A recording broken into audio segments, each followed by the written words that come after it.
my gosh, guys, what I have in my hands right now is not the Sony A7S III. I am so sorry I had to do that, but I told you, I don't have the camera. I got so many DMs from people saying, oh, I know you have the A7S, or you've had it for like weeks now, but I don't, clearly. Although I have known about the camera for about a week now, so there's that. So today is obviously a very big day. The A7S III is finally announced. And if you haven't seen the official Sony product launch video, then not to worry, we're gonna talk about those features in this video. I'm also gonna talk about my favorite features, as well as some things that Sony forgot to mention. Yeah. All right, got my notes here. We have a lot to get through, but let's get started.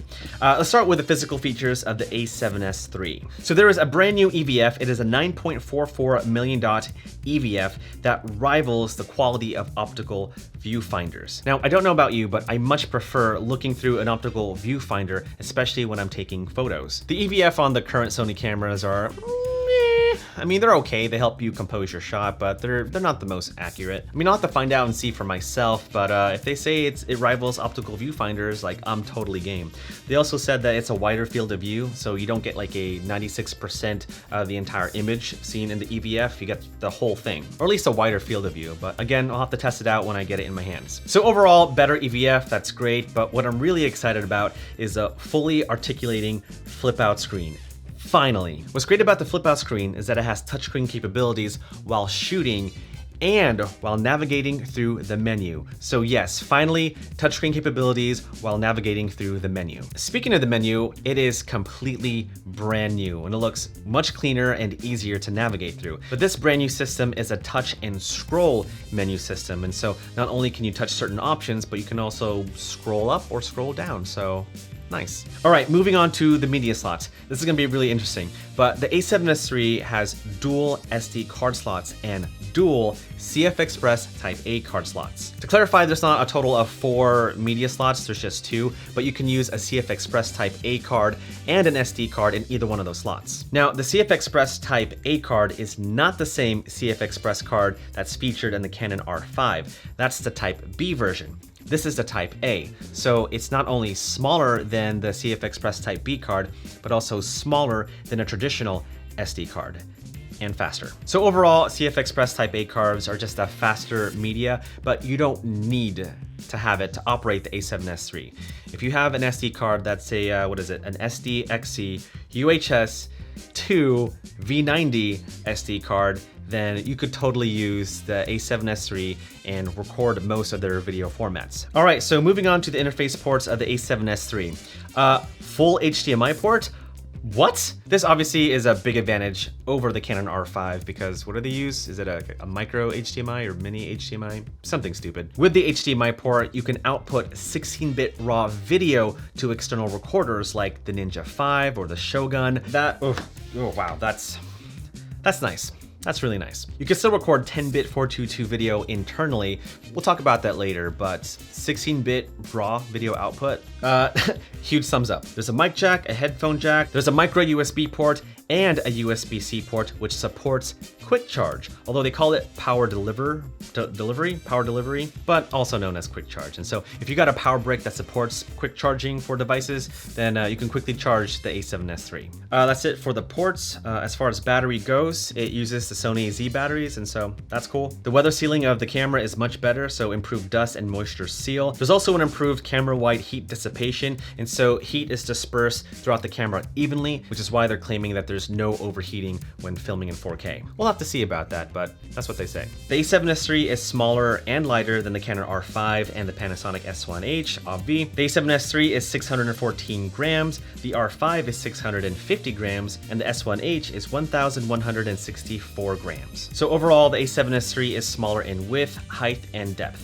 Now let's talk about the internal features of the camera, starting with the 12 megapixel sensor, 12.1 megapixel sensor. Now, even though you're lacking in megapixels to take really high quality photos, 12 megapixels has a lot of benefits for video. For one, it means less pixels, but bigger pixels on the sensor, meaning that you'll have better low light performance. I would much rather have a camera that performs much better with low light than having a camera with high megapixels. And it also means that the rolling shutter is greatly minimized thanks to the right amount of pixels on the sensor and the faster data processing. It's not global shutter, so just keep that in mind, but it is a minimized rolling shutter thanks to the fast processor and the 12 megapixel sensor.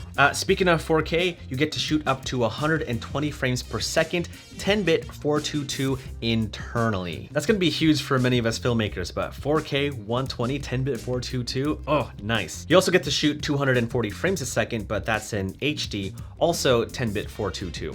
As far as record time limit goes, there is none whatsoever. And that's mainly due to a licensing thing that expired, and now Sony is allowed to make cameras that can bypass the 30-minute record time limit. But there are no record time limits in the A7S III, with the exception of filming 4K at 60 frames per second. And in that mode, you get to record up to 60 minutes. And so whether that's a good or bad thing with you, that's what it is. I also asked Sony if the 60-minute record limit was the same for the 4K 120 video mode, and they haven't gotten back to me yet. I think they said yes, but not quite sure. But if you are filming 4K 24 frames a second, 30 frames a second, unlimited, so you're fine there. Now, as video formats goes, there's a couple of new things. So it has the A7S long-op video format, which we all love or hate, but also has a new A7S, which is the new H.265 video format, which I'm not really looking forward to. I mean, the format that Sony records in now, it's very compressed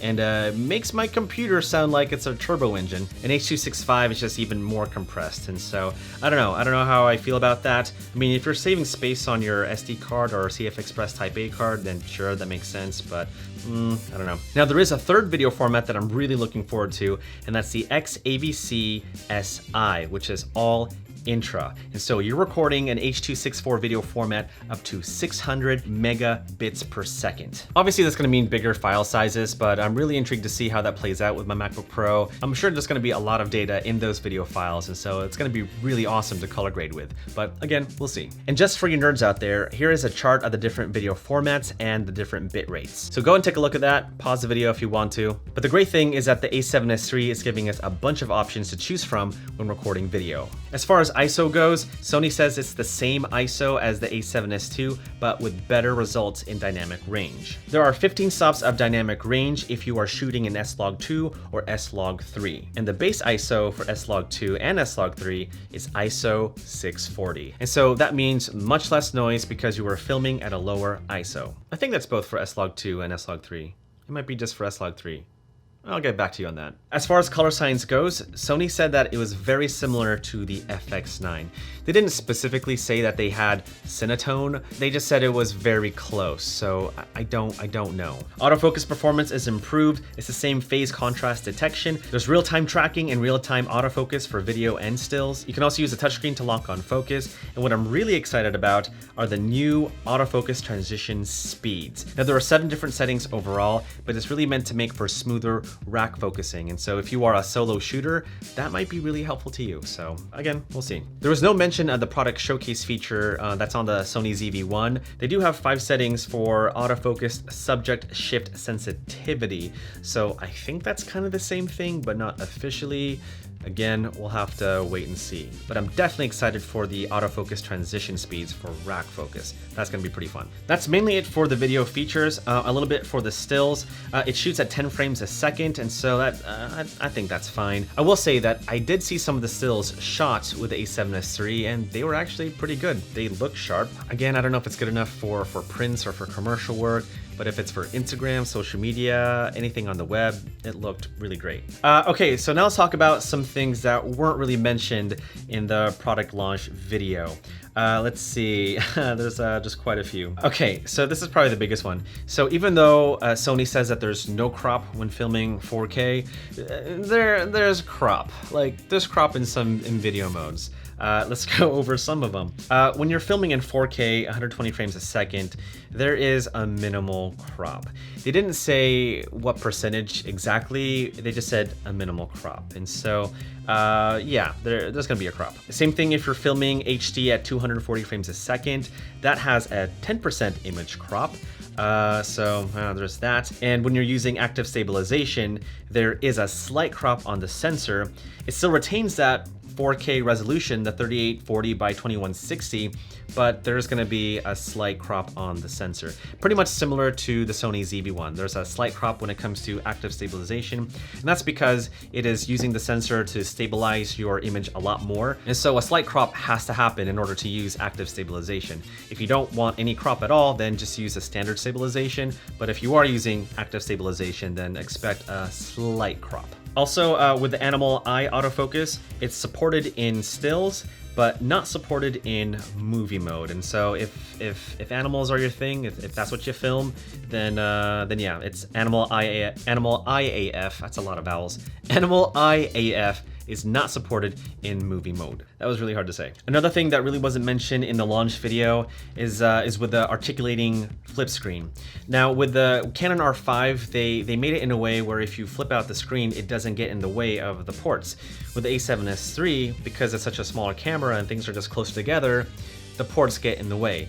And so if you have an HDMI cable connected to your A7S III and you want to flip out the screen, you can't. You're gonna have to do that beforehand. Same thing with the headphone jack, the mic jack. You're just gonna have to flip the screen out before you plug in those cables. And so there's that. And then one last thing they didn't mention, even though the A7S III is more of a video-centric camera, they kind of support timecode sync. That's when you shoot multicam, and when you press record on the camera, all the other cameras record at the same time. It doesn't really have that feature built in the camera, but if you do have a wireless remote and you're connecting all those cameras to this one remote, then you can record your multicam session at the same time. So if you're thinking of using the A7S III for a multicam shoot, just you're gonna have to use a remote. Or you can do it the old-fashioned way and just clap to sync. I will say some things that I am looking forward to with the A7S III. Actually, I forgot to mention it, is the video and photo mode. So you know, like the dial mode on top of Sony cameras, there's like a movie mode and a photo mode and an aperture priority mode and all that stuff. Well, when you switch from movie mode to photo mode, like they have the same exact settings. That doesn't really fly if you have settings set for video, and then all of a sudden you want to switch to stills. Like it'll retain the same settings that you set in video mode. My workaround for that was using custom buttons on the dial, where custom buttons 1 and 2 would be my video settings and custom button 3 would be my settings for stills. Well, with A7S III, whatever settings you dial in for movie mode, that will be retained in movie mode. And whatever settings you dial in for stills mode, those settings will be retained in stills mode. And so now you get to switch different modes on the dial while retaining different information for stills and video separately. So that's a huge plus for me. So that's pretty cool. And honestly, I'm just mainly looking forward to shooting 4K 120 10-bit 422 video. Like that to me is the biggest thing. And even though it doesn't shoot 8K or 6K video,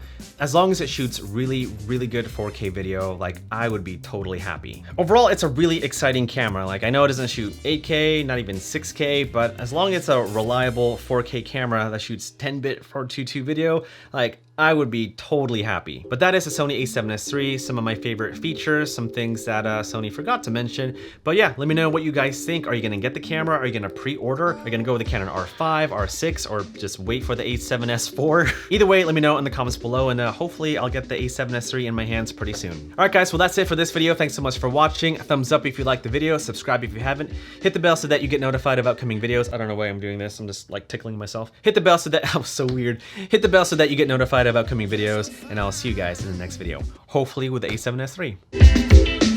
Oh my gosh, I have the new A7 III. A7S III. Oh my gosh, guys, this is the new, oh, nope. Oh my gosh, I can't believe, that's not believable. I don't want to do this bit. This is like not funny anymore. I'm only doing this joke because that one person said I had the A7S III, but I didn't have the A7S III. But I kept telling people, no, I don't have the camera. Leave me alone. All right, one more time. Oh my gosh, guys, I have the new forget it. No more. Done.